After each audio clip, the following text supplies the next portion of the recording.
Sebenarnya saya secara pribadi sudah kira-kira 13 tahun lalu, silahkan buku ini juga bisa di-download gratis itu, yang saya mempertanyakan apakah penilaian terhadap sekolah selama ini memang pas. Bahkan saya mengatakan, untuk apa sih anak sekolah? Karena seringkali kita punya fakta, anak-anak yang pandai di kelas, dari sekolah yang bagus itu tidak sesukses kok. Seringkali justru anak-anak yang agak nakal dikit, usil gitu, itu sering-sering malah jadi sukses itu ya. Jadi seakan-akan kemudian penilaian kita terhadap sekolah, anaknya harus begini, begini, seakan-akan nggak cocok gitu loh. Sehingga itu yang kemudian mendorong teman-teman termasuk saya, apakah memang penilaian akreditasi sekolah yang kita lakukan selama ini itu memang cocok gitu kan. Nah, kemudian kita sampai pada pertanyaan, kalau begitu sekolah yang nanti dinilai hebat itu ukurannya apa? Ukurannya apa? Oh, ini sekolahnya dapat A, itu B, dan sebagainya. Ukurannya apa? Gitu. Nah, ketika perdebatan itu berlangsung, kemudian muncullah berbagai informasi yang salah satunya ini. Sebenarnya ini saya gambar itu berangkat dari adanya sebuah blog. Nanti silakan Bapak Ibu buka, namanya Jim Clifton, JIMCLIFTON. Jim Clifton itu seorang CEO-nya Gallup. Gallup itu semacam lembaga polling di Amerika yang sangat terkenal. Biasanya dia selalu leading ketika ada pemilihan presiden dan seterusnya itu. Jim Clifton menulis begini, ternyata perusahaan-perusahaan besar sekelas Google, Google itu IT, EY itu lembaga keuangan, itu kalau menerima karyawan baru tidak pernah tanya ijazahnya apa. Tetapi yang ditanya, kamu bisa apa? Bahkan saya punya teman yang anaknya diterima di Google itu diterima di Google, itu diberi waktu 6 bulan, dikontrakkan apartemen, suruh kerja apa saja terserah dia, tapi tiap Jumat sore laporan. Ya kemudian seakan-akan ijazah tidak begitu penting gitu kan. Nah, tadi saya katakan seringkali anak-anak kita yang ijazahnya itu ranking tinggi, di kelas dipuji oleh teman-teman guru, ketika besar bukan yang paling sukses kok. Seakan-akan kemudian kalau begitu penilaian kita terhadap ijazah, terhadap itu seakan-akan tidak pas. Apalagi kemudian Clifton ngomong begitu. Apalagi kemudian tahun-tahun 17-18 itu muncul gitu. Orang mengatakan era disrupsi dan segala macam itu. Yang katanya pekerjaan akan segera berubah, bahkan 35% dari core skill yang ada itu akan hilang dalam waktu 5 tahun. Tetapi akan muncul pekerjaan-pekerjaan baru. Nah sekarang ini barangkali kita lebih tahu, ya sekarang ini kan katakanlah warung-warung tutup, tetapi yang take away menjelaris gitu kan. Sekarang pasar tutup, tetapi yang bisa kita beli sayur online dan segala macam. Bahkan saya guyon sebentar lagi, walaupun besok itu sudah COVID nggak ada, Mbak COVID-nya udah pulang, jangan-jangan para guru senang ngajar online di rumah aja gitu, nggak kemana-mana gitu kan. Jangan-jangan besok kemudian kantor bank tidak perlukan karena orang semuanya menggunakan mobile banking. Jangan-jangan besok kalau Bu Diah itu mau pergi, nggak lagi perlu travel kok. Beli tiket kereta online, tiket pesawat online. Nanti check-in juga online kan? Iya. Lama-lama jangan-jangan, loh kalau gitu semua online saja. Nah, berubah banyak gitu kan? Gitu. Nah, tetapi Pak Zul, kawan-kawan, izinkan saya mau menyampaikan gambar ini. Gambar. Saya mencoba membandingkan dapur kita kira-kira tahun 80-an itu sebelah kiri itu, dengan dapur kita, dapurnya Bu Tuti yang kelihatan itu, sekarang ini itu sangat beda. Sangat beda. Kompornya beda. Sekarang orang juga nggak mau lagi pakai apa pawonan, pakai rice cooker kan. Sekarang nggak mau memanasi lagi. Pakai apa? Microwave. Microwave. Goreng lagi nggak mau pakai wajan, pakai teflon gitu kan. Segala macam lah. Nah, jadi berubah total. Kenapa? Karena orang pengen dapurnya itu nyaman dan mungkin lebih aman gitu ya. Nyaman, aman, modern. Mari kita bandingkan sekolah kita. Yang saya bandingkan sekolahnya anak saya udah semua udah bekerja, udah ke rumah tangga. Mereka kira sekolah tahun 80-an itu ya, tahun 80 lah. Ingat saya anak saya sekolah itu tahun 86, 87 itu ya. Yang sulung itu, kalau saya bandingkan dengan kelasnya sekarang nggak jauh beda itu. Sekolahnya yaitu, kelasnya yaitu. Paling-paling sekarang di dindingnya banyak tempelan-tempelan kira-kira gitulah kira-kira. Sehingga jangan-jangan kemudian saya ini Pak Zul, Bu Diah, saya ini pernah jadi guru SD, pernah jadi kepala SD merangkap TK, pernah jadi guru SMP, pernah jadi guru SMK. Yang belum pernah jadi guru SMA. Jadi TK belum pernah, jadi SD, SMP, SMK. Jadi pengalaman saya rasanya tampaknya kita merasa nyaman, sudah benar gini. Jadi kemudian tidak terdorong untuk berubah. Nah, mulai tahun ini sepertinya era COVID ini, Mbak, COVID itu memaksa kita untuk berubah. Sepertinya gitu kan? Ya. Sebenarnya sekitar tahun berapa ya? Sekitar tahun 16 akhir lah. Sekarang ini kan semua ada di Google. Mau masak rawon bahannya apa? Lihat Google. Mau beli bedak, cari kemana? Lihat Google. Ya kan? Jadi katakanlah Mbah Google tahu semuanya gitu kan. Pokoknya tanya apa, tanya Mbah Google. Nah kalau semua ada di Google, tugasnya guru apa? Mau memberitahu ini itu, muridnya, Google udah ada itu, gitu kan? Gitulah. Itu. Pertanyaan, kemudian sekolah tugasnya apa? Nah, kita nggak mau berubah, tapi kemudian COVID ini memaksa kita berubah. Sehingga saya guyon kapan hari saya nulis di Kompas gitu ya, di kompas.com itu sebenarnya kita ini dipaksa berubah oleh Google. Semuanya berubah. Kita belum siap ngajar online, dipaksa harus siap. Karena semuanya harus online. Apalagi kampung saya orang Surabaya, Bu, sekarang merah hampir rumah gitu kan. Ya, Pak Zul, betul. Kampung saya merah hitam sehingga keluar rumah nggak berani. Kalau pulang dari mana-mana di garasi harus lepas semuanya, langsung masuk kamar mandi keramas gitu kan. Nah, tetapi kemudian saya baca tulisan ini. Tulisan itu katanya apa? Bahaya dari situasi nggak menentu itu, the greatest danger in time of October.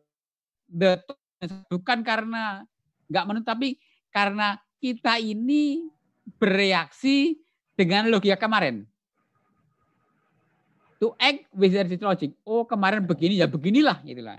Itu yang kemudian menurut saya perlu diubah termasuk dalam paradigma ini. Jadi kita harus berubah menggunakan ke depan, bukan paradigma kemarin. Inilah sebenarnya landasan kenapa paradigma kita berubah.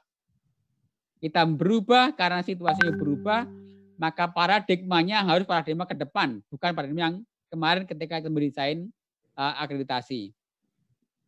Tetapi saya ingin menggunakan gambar ini.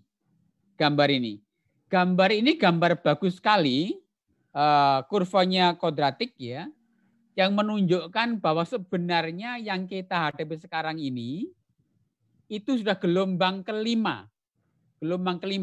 Ini saya tampilkan supaya kita sadar, kita semua termasuk saya sadar, bahwa kita sudah masuk gelombang kelima. Gelombang pertama itu mungkin kita belum lahir, saya juga belum lahir gitu ya. Ketika orang-orang pertama kali menemukan besi. Gelombang kedua ketika orang katakan mesin uap itu ya, tahun-tahun 1850-an itu. Gelombang ketiga ketika mobil muncul. Gelombang keempat itu kira-kira tahun 50-an, katakanlah saya lahir awal-awal gitu, itu yang mulai muncul petrochemical, mulai elektronik sebenarnya. Gelombang kelima sekarang ini, gelombang kelima ini, yang orang ngomong digital network gitu ya, yang industri 4.0 itu. Nah, kalau kita amati rentang gelombang itu makin pendek, makin saya termasuk banyak orang meyakini sebenarnya kita ini di akhir gelombang 5 dan akan masuk gelombang ke-6.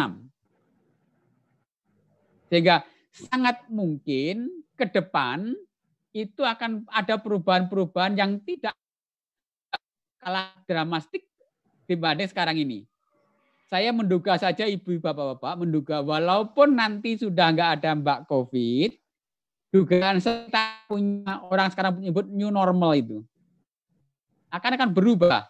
Dugaan saya besok teman-teman pengawas itu kalau ingin mengontrol sekolah nggak mau datang kok. Tinggal tolong nanti Pak Kepala Sekolah kita video call ya, tunjukkan di keliling begini ya. Nanti besok nggak ada lagi laporan yang kertas, semuanya laporan online dan seterusnya itu. Nah, kita paradigma kita menuju ke sana,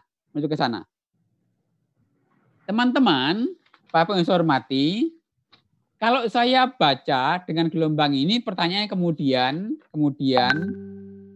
seperti apa pendidikan kita ke depan? What will education look like? Jangan-jangan seperti kata orang, besok pendidikan itu tidak lagi mementingkan berapa lama, yang penting lulusannya bisa apa? Seperti yang diminta oleh Google tadi. Kalau itu berarti yang lulusannya bisa apa? Maka outputnya, outcome-nya yang penting. Bukan guru nggak penting. Tak penting, tetapi kalau gurunya bagus-bagus, banyak gurunya tapi lulusannya nggak bagus, lah untuk apa? Sehingga seakan-akan mendorong kita kalau begitu yang penting lulusannya. Yang nanti orang ngomong kemudian outcome base gitu kan. Berikutnya teman-teman, Nah, ini gambar yang sangat menarik, gambar ini bukan pada kita kata diagram ini ke depan walaupun nanti COVID sudah nggak ada, maka pola kerja kita akan bergeser dari segitiga yang hitam itu ke segitiga yang biru. Yang hitam itu cenderung kita akan ketemu fisik, menggunakan sedikit otomasi, talent nggak begitu panjang. Ke depan kemudian mungkin kehadiran fisik kita nggak terlalu banyak, mungkin ke kantor mungkin cuma seminggu 2 kali, 3 kali, yang lain work from home seperti sekarang ini. Tapi kemudian semua menggunakan otomasi dan kemudian pendidikan akan menggunakan bakat, bagaimana mengoptimalkan bakat itu. Nah, kalau itu kemudian pertanyaannya, kalau gitu nanti pembelajaran seperti apa? What kind of teaching and learning model looks like? Jangan-jangan semuanya pembelajarannya online, nanti masuk kalau tinggal mengaplikasikan itu kepada program-program yang sifatnya itu penugasan, proyek, dan seterusnya. Gitu. Nah, itulah kemudian memunculkan kalau begitu yang pokok itu adalah outcomes-nya, hasilnya pendidikan, dan seperti apa proses pembelajarannya. So, input nanti nomor 2. Kan? Pertanyaan berikutnya, kalau begitu, itu kompetensi apa yang diperlukan? Nah, dari berbagai referensi kita banyak bisa baca itu ternyata hanya ini. Jadi kemampuan ke depan itu adalah pendidikan ke depan adalah tidak penting berapa lama, how long the level, of education and how long that is, but what you can do when leaving school and join the real world. Jadi kalau anak lulus itu bisa apa? Nah, bisa ternyata kemudian adalah memecahkan masalah secara kreatif dan masalahnya ini yang sekarang belum ada. Jadi solving problem that do not exist now and using technology that are not invented now. Seakan-akan kemudian yang penting itu bisa belajar cepat, bisa beradaptasi dan seterusnya itu. Kira-kira begitu. Itulah yang menjadi argumen kita kenapa kita berubah paradigma. Satu lagi catatan Bapak Ibu, kalau yang penting itu lulusannya bisa apa, seperti apa pembelajarannya, muncul pertanyaan berikutnya. Inilah kondisi sekolah kita. Pak Zul, saya orang yang suka berjalan-jalan. Saya sudah pernah ke Mambramo. Mambramo itu nggak tahu di mana itu, Papua yang tengah itu. Iya. Saya sudah pernah ke Maluku Barat Daya. Saya sudah pernah ke pulau ujungnya utaranya Sulawesi. Semua tahu itu, yang dekat Filipina itu. Iya. Nah, jadi ini saya amati yang gambar kiri atas itu yang saya tangkap, yang saya foto di Mambramo. Wah, luar biasa, Pak. Yang kiri bawah itu yang saya tangkap di NTT, di Pulau Sumba. Bandingkan, kalau sekolahnya semacam itu dibandingkan dengan yang kanan, sekolah-sekolah yang mungkin di Jakarta, di Bandung, di Banten, gitu kan. Tentu tidak fair kalau kemudian kita menggunakan ukuran yang sama, apalagi mengukur berapa ruangannya, berapa mejanya antara teman-teman di Papua dan teman-teman di Jakarta. Nggak fair itu.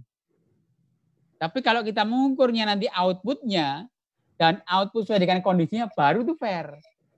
Gitu kan? Bisa memecahkan masalah, tapi masalahnya yang cocok dengan kondisinya. Itulah kira-kira yang mewarnai paradigma kita ini. Nah, kalau begitu kemudian ini saya pinjam dari PPT-nya Pak Aris Munandar. Kalau begitu cara pandang melihatnya itu harus cocok gitu ya.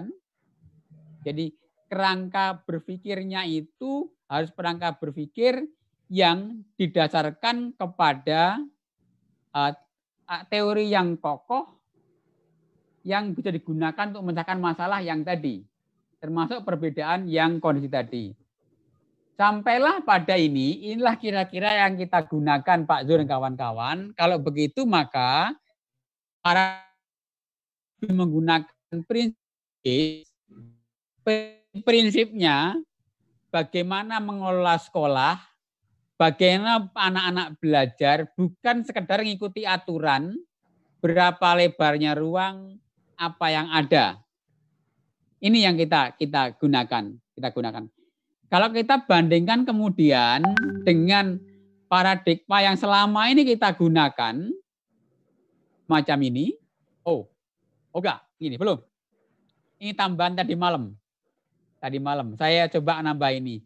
Jadi gini teman-teman, saya mencoba membandingkan dua. Kalau ada orang nanam mangga dan ditanya, apakah petani itu sukses? Biasanya kita lihat, iya sukses karena mangganya buahnya banyak, rasanya manis, dan berbuah pas mangga mahal. Nah kalau sekolah, berarti kan sekolah yang hebat itu kalau muridnya itu berhasil kan, itulah simpulan. Jadi kalau begitu, yang besok bukan berapa ruangannya, bukan berapa gurunya, bukan nggak penting itu, tetapi syarat saja agar lulusannya bagus, berubah dari teaching ke learning. Kalau kita gunakan gambar ini Pak Zul dan kawan-kawan, maka kita berubah paradigma kita dari compliance, ketersediaan ruangan, ketersediaan alat, itu ke performance, kinerja. Apakah gurunya bekerja dengan baik, menghasilkan lulusan baik. compliance diperlukan sebagai syarat dasar saja. Tapi yang diukur realnya adalah kinerjanya sekolah.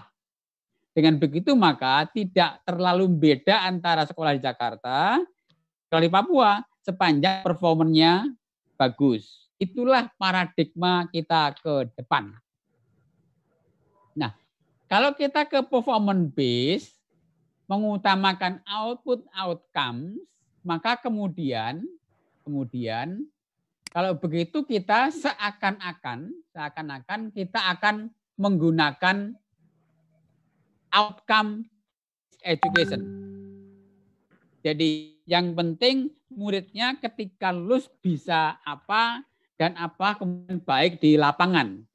Makanya jangan lupa nanti ada pertanyaan apakah alumninya itu dinilai bagus oleh stakeholders, oleh orang tuanya, oleh SMP bagi anak SD, oleh SMA bagi anak SMP, oleh perguruan tinggi bagi anak SMA. Jadi yang mulai bukan gurunya saja, tapi juga orang-orang yang menerima lulusan itu. Nah, ini tidak penting ini, nanti silakan dibaca apa itu outcome based education sebagai dasar. Yang akan saja makanya outcome based education, pendidikan berbasis outcomes dan kondisi pendidikan kita sangat heterogen di lapangan semacam itu, maka kemudian kita akan bergeser akreditasi kita bukan kepada input yang dinilai, tetapi kepada outcome-nya. Maka outcome based, performance based accreditation system. Jadi sistem akreditasi yang berbasis kinerja sekolah. Yang diukur dari lulusannya dan proses belajar di sekolah itu. Teman-teman, ini kira-kira simpulan awal ketika kita berdebat setahun itu. Kemudian tentu kita pengen kalau begitu dari berbagai komponen sekolah itu mana? Kenapa? Karena kita ingin menolong sekolah, membantu sekolah. Kalau ingin memperbaiki sekolah mutunya dalam artian lulusannya, itu apa kuncinya? Kata teori Pareto, teorinya gampangnya gini Pak Zul, teman-teman. Ya. Seringkali selokan depan rumah kita itu banjir. Ya kan? Ya. Ternyata hanya karena kebuntu tas kresek. Tas kreseknya diambil, selesai. Bagaimana kita menemukan komponen kunci untuk memperbaiki outcomes tadi. Nah, setelah kita menggunakan data-data yang kita miliki, data akreditasi bertahun-tahun, ini nanti Pak Budi Setio yang membantu ini, orang statistik, gambarnya ini. Data dari 9 standar 8 standar ya, yang kita miliki itu, berapa ini? 1, 2, 3, 4, 5. Ternyata hubungan semacam itu. Lulusan itu ternyata dihasilkan atas dasar proses belajar. Proses belajar itu ternyata adalah kinerja guru menggunakan kurikulum dan penilaian yang ada. Dan ternyata kinerja guru itu memanfaatkan sarpras, memanfaatkan kurikulum itu didrive oleh manajemen sekolah. Simpulan kami adalah kemudian kalau begitu sebenarnya yang perlu dicermati sekolah itu 4 itu.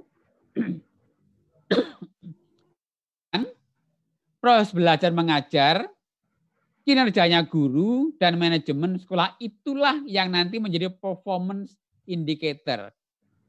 Nanti yang lain-lain menjadi yang tadi compliance itu. Nah, kemudian dari temuan ini diolah menjadi gambar berikut ini. Inilah gambarnya.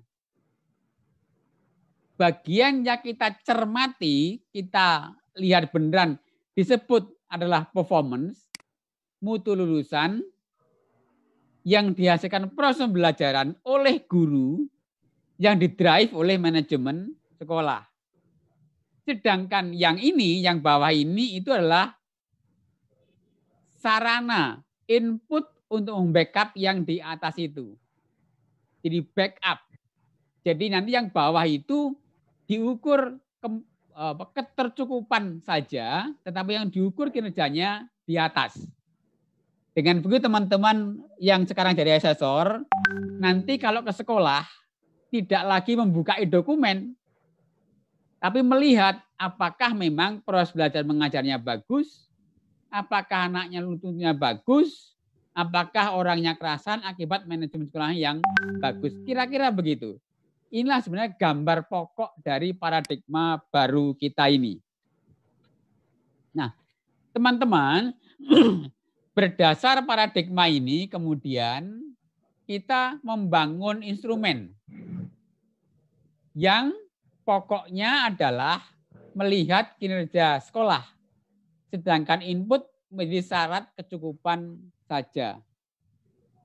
Tetapi teman-teman, kami sadar betul perubahan itu tidak mudah. Tidak mudah. Oleh karena itu kemudian instrumen yang nanti akan saya jelaskan singkat, nanti ada teman lain menjelaskan itu masih berupa draft yang akan dicoba nanti. Mudah-mudahan tidak banyak berubah, mudah-mudahan. Dan kami yakin nggak banyak berubah karena sudah lewat berbagai tahapan.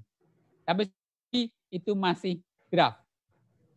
Kalau kita lihat instrumen nanti, saya sepintas saja instrumennya itu, maka nanti ada yang disebut komponen compliance, yang kecukupan. Ada yang mutlak yang harus terpenuhi, ada yang bisa relatif. Yang terpenuhi jawabannya ya tidak. Yang relatif itu nanti skornya biasa 4, 3, 2, 1 itu.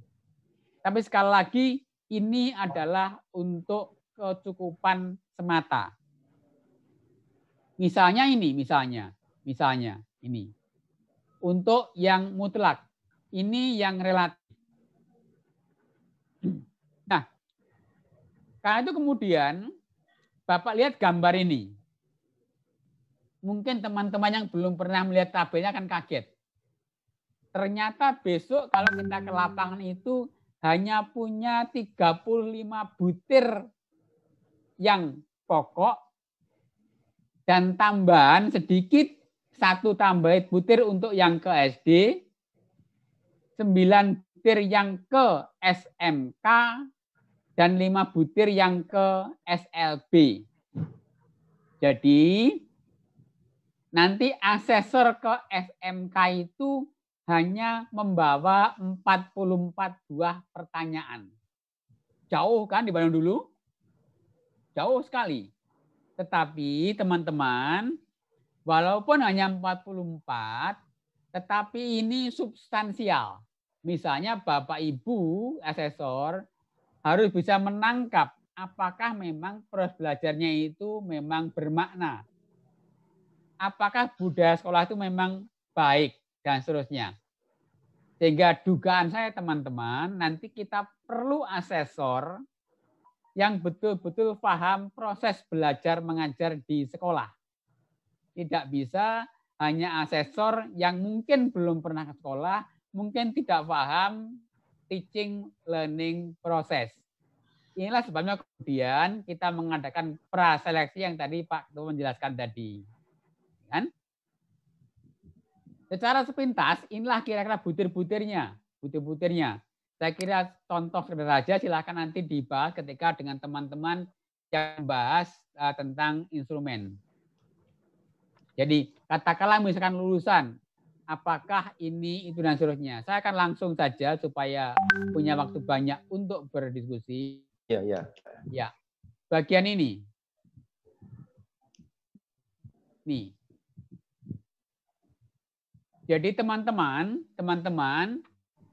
kami menyimpulkan setelah berdebat panjang mengembangkan instrumen, perubahan paradigma itu memerlukan perubahan pola pikir. Tidak mudah itu, tidak mudah. Jadi kita harus berubah pola pikirnya dari pola yang memenuhi compliance tadi, compliance itu menjadi menguras pada kinerja. Ya kemudian nanti akreditasi menjadi perhatian serius agar paradigma baru itu berjalan dengan baik. Kalau enggak kemudian tadi menggunakan instrumen baru tapi logika lama itu yang kita hindari. Ya. Sehingga kita memerlukan asesor yang dapat menangkap fenomena di sekolah itu dan bisa memberikan judgement secara profesional. Oh, ini baik, ini tidak. Mulai dari tadi lulusan, proses belajar mengajar, kinerjanya guru, dan manajemen sekolah. Saya kira ini yang penting. Saya terima kasih. Ini bisa saya kira 380 teman asesor dari 462 pengawas. Moga-moga ini bagian dari berbagi pengalaman, berbagi pendapat untuk menyongsong era akreditasi yang betul-betul paradigmanya baru dari compliance base menjadi performance base. Terima kasih Pak Zul dan kawan-kawan. Monggo kalau masih ada waktu kira-kira setengah jam untuk diskusi, dengan senang hati saya akan bersama Bapak Zul. Assalamualaikum warahmatullahi wabarakatuh.